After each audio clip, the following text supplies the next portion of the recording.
Hola, gracias por acompañarme en este video.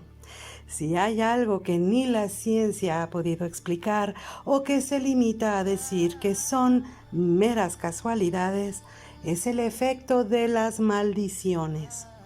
Es un verdadero misterio cómo es que una maldición puede causar tanto daño a quien se atreva a violar un territorio, que sustraiga un objeto valioso o bien que ose meterse con la persona equivocada. Egipcios, indios, cada cultura prácticamente tiene en su haber alguna maldición legendaria. El caso del profeta Tecumseh sobresale por su contundencia. Como bien sabes, los países del continente americano se colonizaron a base de mucho dolor y mucha sangre, y los Estados Unidos de Norteamérica no es la excepción. Se libraron grandes y legendarias batallas entre los nativos y los colonizadores que contaban con tecnología que superaba por mucho las armas de los nativos. Ríos de sangre corrieron. Las poblaciones nativas fueron masacradas y llevadas casi a su exterminio.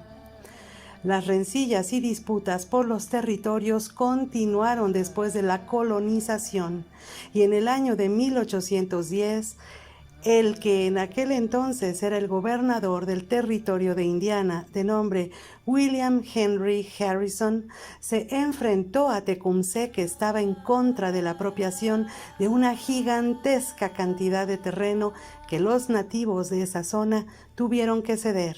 Y aunque Tecumseh no pertenecía a las tribus afectadas, él instó a levantarse en contra del gobernador.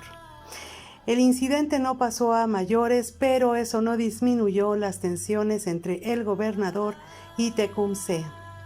Para ese entonces, los colonizadores, que ya se consideraban americanos, y la Gran Bretaña sostenían un conflicto por la apropiación de tierras, así que estalló una guerra muy sangrienta en 1812. Tecumseh reunió a una tropa para luchar junto con los británicos.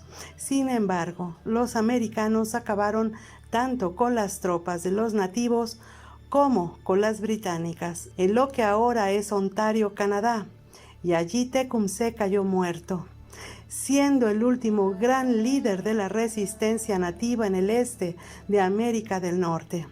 Pero Tecumseh no solo era un gran guerrero y líder, sino que, cuenta la leyenda, era un profeta nativo de la tribu Shawnee, conocida también como Shawanogi, a quien su tribu adoraba y seguía por su gran sabiduría, y porque era él quien había descubierto la fuente del mal, según se cuenta.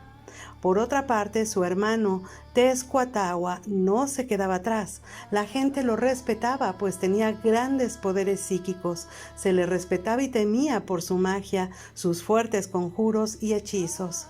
Así que, al enterarse sobre la muerte de su hermano Tecumseh, echó una maldición con toda la fuerza de los dioses en contra de los cara pálida, que habían derramado tanta sangre y causado tanto dolor. La maldición consistía en provocar la muerte de todo aquel que estuviera al frente del poder militar en ese territorio conquistado. Y así fue que nació la maldición de Tecumseh, y que resultó ser una de las más poderosas y misteriosas de las que se tenga registro. Esta maldición tiene la particularidad que se hace presente cada 20 años, y los mandatarios que la han sufrido han tenido muertes dolorosas. Cuando esto llegó a oídos de los que ya estaban conformando el gobierno de los Estados Unidos, se burlaron creyendo que era una broma de muy mal gusto, aunque no faltó mucho tiempo para que ya no se rieran tanto. Habían pasado 29 años de esa batalla fatal cuando William Henry Harrison se sentaba en la silla presidencial en 1840. Pero en abril de 1841 cayó enfermo de neumonía y tras una dolorosa agonía falleció. 20 años después de la muerte de Harrison llegaría Abraham Lincoln en 1861. Lincoln fue reelecto y, como sabes, fue asesinado en el Teatro Ford de un balazo en 1865. Después tocó el turno de James A. Garfield en 1881. Sí, después de 20 años de la elección de Lincoln. Este presidente también fue herido de bala. No murió de inmediato. Estuvo baleado y en dolor. Trataron de sacarle una de las balas, pero no se logró. Estuvo así con esos dolores 70 días hasta que finalmente una infección y hemorragia internas le mató. William McKinley tomó la presidencia en 1897 y dirás, de 1881 a 1897 no dan los 20 años. Sí, muy cierto. Pero el año de 1901 sí.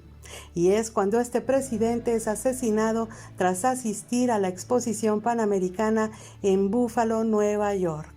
Warren G. Harding en 1921 llega al poder. Sería el siguiente en la lista de víctimas de la maldición. Franklin Delano Roosevelt no se escaparía, pues tras ganar 4 elecciones presidenciales estaba en el poder en el periodo en que la maldición se cobraría otra víctima. Y así fue, en 1945. Se dice que la maldición seguía vigente, pues Roosevelt tuvo su tercera reelección en 1940. Y eso hacía del presidente John Kennedy la siguiente víctima, pues era senador en 1960 cuando entró en campaña para ganar la presidencia en 1961. Su asesinato en 1963 causó conmoción en todo el mundo. En 1981 llegaría el turno de Ronald Reagan. Estuvo en peligro de muerte por un atentado 69 días después de tomar el cargo. Solo que aquí no hubo muerte. ¿Será que la maldición ya iba perdiendo fuerza? Según los expertos en maldiciones, en brujería, todo lo contrario, pues aseguran que al haber salvado a Reagan por todos los medios posibles, esto hizo que la maldición se desbordara, pues aunque George Bush no sufrió ningún ataque, en 2001, exactamente 20 años después, se dieron los ataques a las Torres Gemelas, al Pentágono y al vuelo 93. Claro que esto es especulación. ¿Tú qué opinas? Ahora será cuestión de esperar a 2021 para saber si la maldición de Tecumseh finalmente perdió su fuerza o el próximo presidente de los Estados Unidos de Norteamérica estará nuevamente en peligro de muerte. Te mando un abrazo con mucho cariño y hasta el próximo video.